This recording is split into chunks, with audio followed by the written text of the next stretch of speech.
تو میں نے آپ سے بتایا کہ یہ قدر جو ہے، ایک تو اسی سے لفظ قدرت بنا ہے، اور نمبر دو اسی سے کسی شے کی قدر و قیمت، اور پھر اسی کے معنی ہے اندازہ مقرر کر دینا، کسی شے کا اندازہ مقرر کر دینا، یہ قدر ہے۔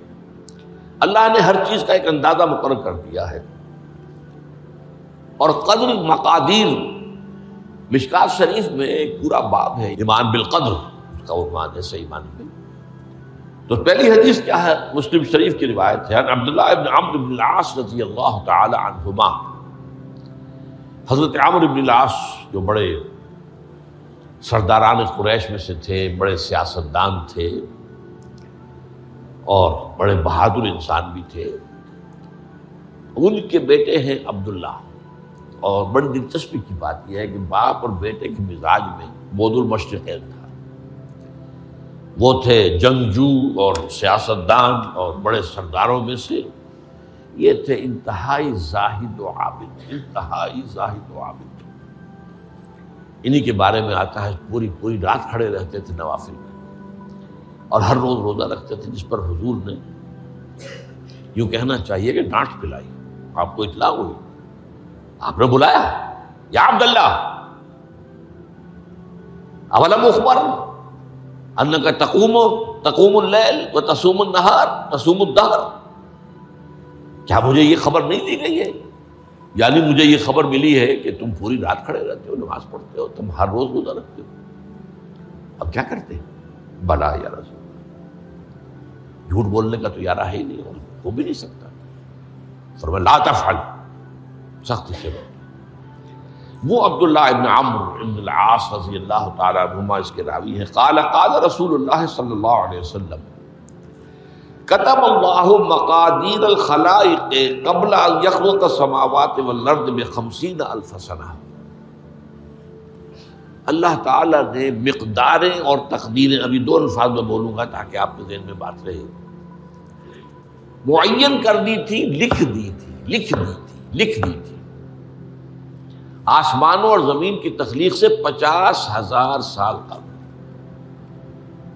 یہ ہے قدر، ہر چیز کی ایک تقدیر جو ہے وہ معین ہوئی ہے۔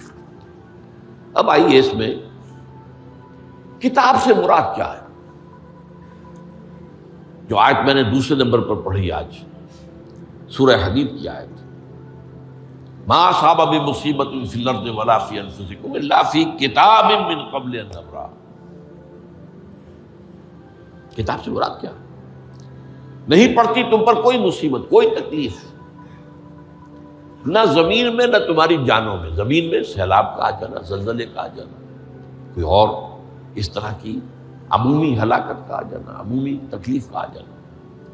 تمہاری جان میں اچانک جو ہے تشخیص ہو گیا کینسر ہے، اچھے بنے تھے، ٹھیک ٹھاک چل رہے تھے، تو معمولی سی تکلیف ہوئی، انویسٹیگیشن کیا تو معلوم ہوا تو کینسر ہے، اور وہ کافی بڑھ چکا ہے۔ لیکن جو شے بھی آتی ہے، چاہے تمہاری جان پر آئے چاہے زمین پر آئے، وہ ایک کتاب میں لکھی ہوئی موجود ہے، اس سے پہلے کہ ہم اسے ظاہر کریں۔ یہ تمہیں مشکل نظر آئے گا، ان ذالک علی اللہ یسیر، یہ اللہ پر بہت آسان ہے، بہت آسان۔ اللہ کا علم کامل ہے۔ تو معلوم ایک بات جان لیجئے کہ حقیقت کتاب سے مراد اللہ کا علم قدیم ہے۔ اللہ کا علم حادث نہیں ہے، معاذ اللہ ثم معاذ اللہ، کہ کوئی شے ہوئی تو اس کے علم میں آئی۔ یہ ہمارے ہاں بعض گمراہ فرقوں کا عقیدہ ہے، اسے بدع کہتے ہیں، کہ اللہ کے علم میں بدع بھی ہے، یعنی کسی واقعے کے ظہور کے بعد اس پر کسی شے کا منکشف ہونا، معاذ اللہ ثم معاذ اللہ۔ یہ شان خداوندی سے بہت بڑی ہے۔ وہ تو عالم ما کان و ما یکون ہے، جو بھی کچھ تھا اور رہا ہے آج تک ہمیشہ سے ہے، اور جو بھی کچھ ہوگا وہ سب اس کے علم میں آن واحد میں موجود ہے۔ آن واحد، یہ آن واحد کے لفظ کو اچھی طرح سمجھ لیجیے۔ مجھے سب سے پہلے تجربہ ہوا تھا، یہ سن میرا خیال ہے کہ 67-68 کی بات ہے۔ میں نے پہلا ہفائی سفر کیا تھا لاہور سے کراچی۔ اس وقت فوکر چلتا تھا، فوکر فرینڈشپ، چھوٹا جہاز پہ چڑیا والا، اور کرایہ 90 روپے تھا نائٹ کوچ کا۔ آپ تصور کیجیے۔ تو میں چونکہ مجھے جغرافی سے دلچسپی ہے اور فوکس زیادہ اونچا نہیں ہوتا، تو میں دیکھتا جا رہا تھا کھڑکی سے، اس وقت ہم کہاں پہنچ گئے، اب کہاں پہنچ گئے، اب جو روشنیاں نظر آ رہی ہیں کس شہر کی ہیں؟ یہ اکاڑے کی آ گئی، یہ ساہیوال کی آ گئی، یہ آگے اور آگے آئی۔ ایک دم میں نے دیکھا کہ 3 شہروں کی روشنیاں بیک وقت دیکھ رہا ہوں، لودھرا، بہاولپور، سماسٹا۔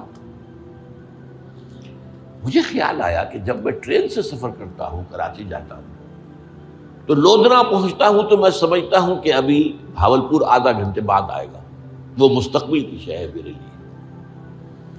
بہاولپور پہنچتا ہوں تو لودھرا میرے لیے ماضی کی بات بن جاتی ہے، آدھے گھنٹے پہلے لودھرا آیا تھا، اور آدھے گھنٹے کے بعد جو ہے سماسٹا آئے گا، وہ میرے لیے مستقبل بن گیا، لودھرا ماضی بن گیا۔ لیکن اس بلندی پر میں بیک وقت دیکھ رہا ہوں لودھرا کو بھی اور بہاولپور کو بھی اور سماسٹا۔ یہ معاملہ جو ہے اس کو 1 ملین بلین سے ضرب دے لیجئے، اللہ تعالیٰ اس بلند مقام سے دیکھ رہا ہے جہاں اس کے مشاہدے میں، اس کے علم میں ماضی اور مستقبل کا کوئی سوال ہی نہیں۔ آنے واحد، آنے واحد، آنے واحد۔ تو یہ در حقیقت کتاب جسے کہا گیا قرآن مجید میں بار بار بہت جگہوں پر آیا ہے، تو یہ کتاب جو ہے در حقیقت اللہ تعالیٰ کا علم قدیم، اس میں سب کچھ موجود ہے، ہمیشہ سے موجود ہے، لکھا ہوا موجود ہے، اور کوئی غلط نہیں ہو سکتا۔ آگے چل کر گفتگو ہوگی اصل میں بعد میں کہ تقدیر کے جو عام عقیدے میں ہم تقدیر کہتے ہیں اس کے 2 پہلو ہیں۔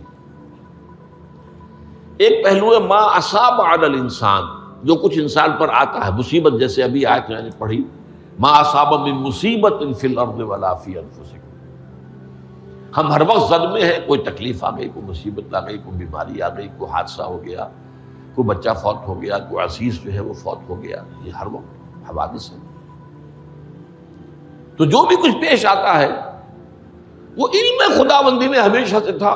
یہی وجہ ہے کہ ایک اور حدیث ہے ابن الدیلمی سے، لمبی حدیث ہے وہ، لیکن اس کے اندر جو آخری ٹکڑا ہے وَتَعْلَمَ، یعنی انسان کے نجات کے لیے لازم ہے کہ یہ بات بھی تم جان لو انما اصابک لم یکن لیخطئک وانما اخطاک لم یکن لیصیبک ولو مت علی غیر ھذا، اگر تم اس کے سوا کسی صورت پر ہوگے تو جہنم میں داخل ہو جاؤ گے، دخلت النار۔ یہ جان لو کہ جو چیز تم پر آئی وہ آنی ہی آنی تھی۔ دیکھیے ہوتا کیا ہے، کاش کہ میں اگر یوں کر لیتا تو یہ نہ ہوتا، بس یہی ایمان بالقدر کے منافی ہے۔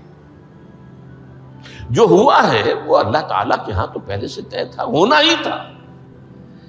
تمہاری کوئی تدبیر، کاش کہ میں اس وقت یہ کر لیتا، یہ لو، اسی لیے ایک حدیث میں الفاظ آئے ہیں ان کلمۃ لو تفتح عمل الشیطان، اس لو سے، کاش، اس سے شیطانی عمل شروع ہو جاتا،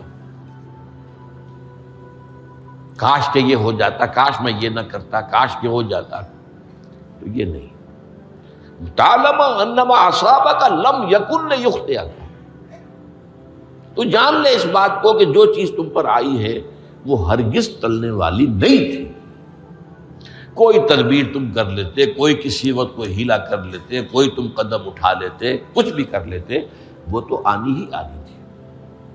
وما انما اخطاک، جو چیز تم سے چھوٹ گئی، رہ گئی، نہیں ملی۔ ایک ویکنسی ایڈورٹائز ہوئی تھی، آپ نے بھی درخواست دی تھی، آپ کو نہیں ملی، اب آپ ہو کاش کہ میں نے فلاں سے سفارش کرا لی ہو، تو بس گئے۔ تو جو چیز چھوٹ گئی اور چھوٹ جانی ہی تھی، اس میں قطعاً جو ہے کوئی شکل، کوئی تدبیر، کوئی سفارش، کسی طرح کا کوئی بھی ہیلا، کوئی جو ہے اس پہ کارگر نہیں ہو سکتا تھا۔ لم یکن لیصیبک ومت علی غیر ذالک، اگر تو اس کے سوا کسی کیفیت پر تیری موت واقع ہوئی، اگر یہ یقین نہیں ہے، یہ ہے تقدیر کا وہ مفہوم کہ جس کا تعلق ہے علی ما اصاب الانسان، جو انسان کے اوپر وارد ہو رہا ہے، اس کے ضمن میں تقدیر کا مفہوم کیا ہے، کہ جو ہوا ہے وہ تو ہونا ہی تھا۔ اس میں تو کسی شک و شبے کی گنجائش نہیں، بالکل اللہ تعالیٰ کا فیصلہ ہے۔ البتہ در حقیقت ایک دوسرا پہلو ہے، ما یفعل الانسان،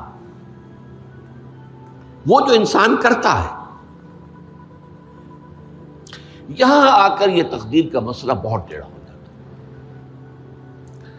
آیا میرے اندر کوئی اختیار بھی ہے کہ نہیں؟ Do I have any free choice؟ یا ہر شخص پہلے سے طے ہے؟ تقدیر کا ایک عام مفہوم یہ ہے، اور اس مفہوم میں بھی بعض روایات بھی ہیں جو اس کی تائید کرتی ہیں کہ ہر چیز پہلے سے طے ہے، لکھی ہوئی ہے۔ اور یہ جو حدیث ہم نے ابھی پڑھی ہے، یہ گویا کہ اس کی ایک مثال ہے کہ وہ جو لکھ دیا گیا تھا، فرشتے نے لکھ دیا تھا، رحم مادر میں لکھ دیا تھا، شقی او سعید، یہ بدبخت ہے یا سعادت مند ہے۔ تو ایک شخص پوری عمر نیکی کے کام کرتا رہا، آخری وقت میں آ کر کوئی ایسا حادثہ پیش آ گیا کہ وہ اہل جہنم کے سے کام شروع کر دی اور جہنمی ہو گئی۔ یا ایک شخص ساری عمر جو ہے جہنمیوں کے سے کام کرتا رہا، آخری وقت میں آ کر کوئی ایسی توفیق ملی، کچھ ایسا معاملہ ہو گیا، توبہ کر لی اور اس نے جو ہے اہل جنت کے سے اعمال شروع کر دی، ضرورت ہو گئی۔ تو یہ جو ہے علامہ اصابک کا علیحدہ بات ہے، اور علامہ یفعل الانسان، انسان کیا کرتا ہے، اس میں اس کی قدرت کتنی ہے۔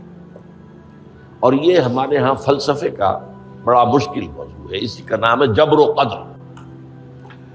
ہمارے اسلاف میں بھی کچھ لوگ ایسے ہیں متکلمین میں سے، دیکھیے ہمارے ہاں ایک وہ لوگ ہیں کہ جو اس پر قناعت کرتے ہیں کہ جو اللہ نے کہہ دیا اور رسول نے کہہ دیا، اس سے آگے ہم مین میخ نہیں نکالیں گے، وہ محفوظ راستے پر ہوتے ہیں۔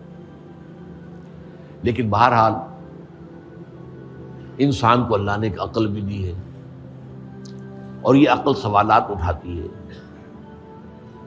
اور جو زیادہ ذہین انسان ہوتے ہیں ان کے اندر ان کی یہ مصیبت زیادہ ہوتی ہے، لہٰذا وہ تو سوچتے ہیں، کچھ نہ کچھ غور و فکر کرتے ہیں، بات سمجھنے کی کوشش کرتے ہیں۔ اس میں اب ہمارے یہاں دو طبقے ہو گئے، جبریہ، قدریہ۔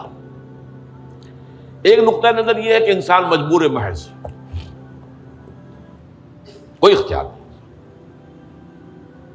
اور ایک یہ ہے کہ انسان قادر مطلق ہے، جو چاہتا ہے اپنے فیصلے میں مختار مطلق ہے، وہ فیصلہ کرتا ہے۔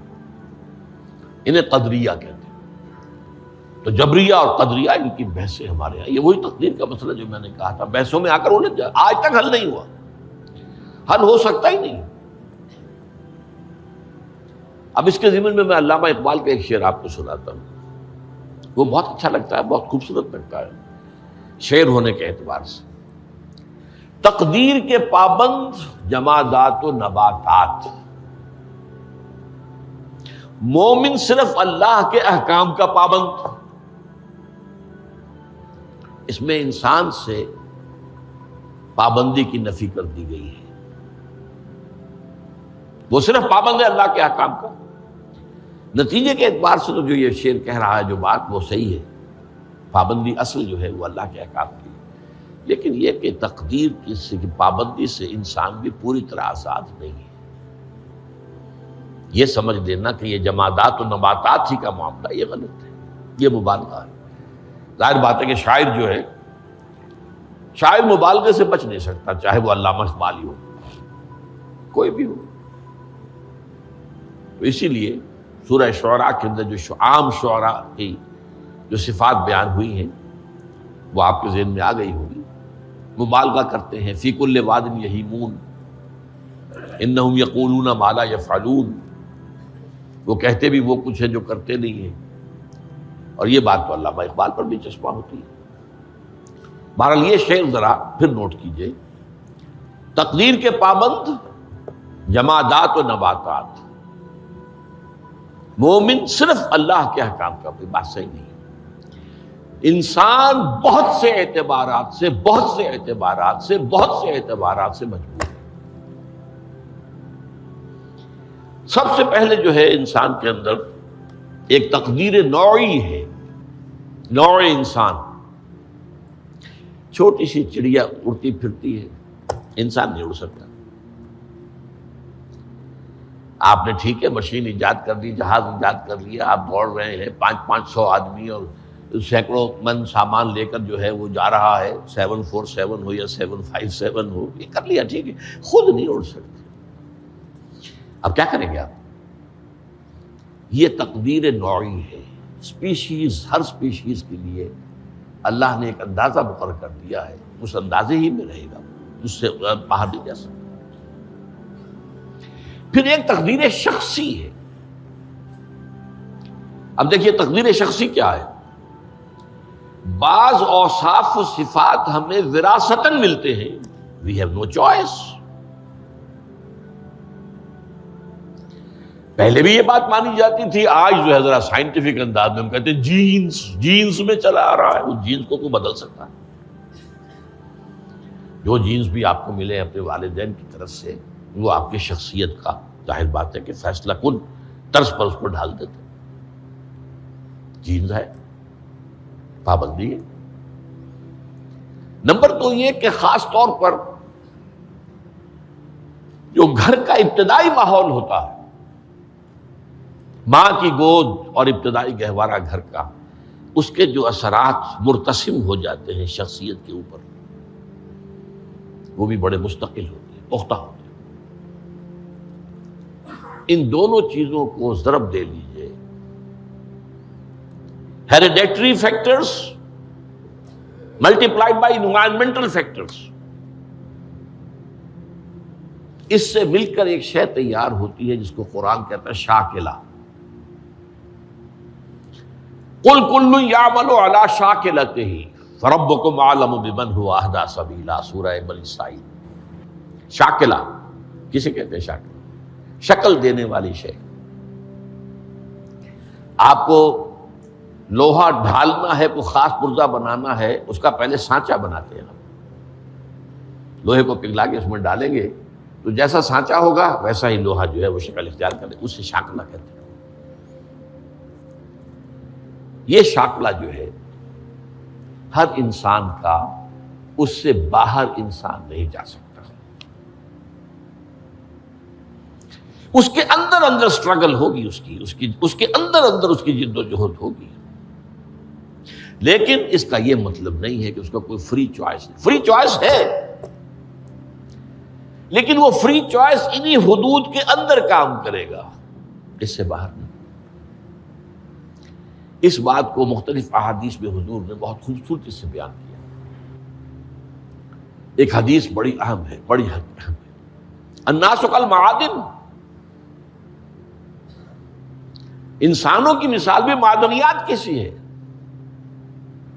اب سونے کی معدنیات میں سے سونے کی جو اور ہے، اب پتہ نہیں اردو میں مجھے معلوم نہیں اور کا ترجمہ کیا کرتے ہیں عام طور پر، لیکن جانتے ہیں اور وہ کچی دھات جس سے کو صاف کر دیتے ہیں تو پھر وہ دھات جو ہے خالص شکل میں سامنے آ جاتی ہے۔ سونے کی اور سے سونا بنے گا، چاندی کی اور سے چاندی بنے گی، سونا تو نہیں بن سکتا، جتنا چاہے صاف کر لیں، وہ اور تو مستقل۔ الناس کالمعادن خیارکم فی الجاہلیت خیارکم فی الاسلام، جو تم میں جاہلیت کے دور میں، پری اسلامک دور میں جو بہترین تھے، وہی اسلام میں آ کر بہترین ہوئے۔ وہ اور سونے کی تھی، وہ صاف ہو گئی ہے، اور سونا جو ہے وہ نکھر کر خالص سونا بن کر آ گیا ہے، اسلام نے صاف کر دیا۔ وہ چاندی کی اور تھی، اسلام نے اس کو صاف کر دیا ہے، وہ نکھر کر چمکتا ہوا جو ہے وہ چاندی بن گئی۔ لیکن یہ کہ اذا فقہوا، البتہ پھر اس میں ایک اضافہ کیا حضور نے، جبکہ ان کے اندر دین کا فہم داخل ہو جائے، تو یہ کہ جو بہترین پہلے تھے وہی بہترین اب ہوں گے۔ اسلام لانے سے پہلے بھی بہترین ابو بکر تھے، اسلام لانے کے بعد بھی بہترین ابو بکر۔ حضور پر وحی سے پہلے بھی بہترین خاتون خدیجۃ الکبریٰ تھی، ایمان لانے کے بعد بھی بہترین خاتون خدیجۃ الکبریٰ۔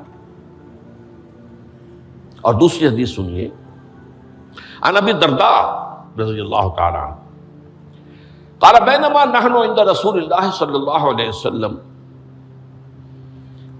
اسی حال میں کہ ہم ایک روز ہم حضور کے پاس تھے، نتذاکرون ما یکون، اور ہم ذرا سوچ رہے تھے کیا کیا کچھ پیش آنے والا ہے دنیا میں. اذ قال رسول اللہ صلی اللہ علیہ وسلم، جبکہ حضور نے ہم سے ایک بات کہی، بڑی غور سے سنیے. اذا سمعتم بجبل ان زال عن مکانہ فصدقوہ، اگر تم یہ سنو کہ کوئی پہاڑ اپنی جگہ سے ٹل گیا تو مان لینا. وَإِذَا سَمِعْتُمْ بِرَجُلٍ تَغَيَّرَ عَنْ خَلْقِهِ فَلَا تُصَدِّقُوهُ، اور اگر تم سنو کہ کوئی شخص جو ہے وہ اپنی سرشت سے، اپنی جبلت سے بدل گیا تو کبھی نہ مانو.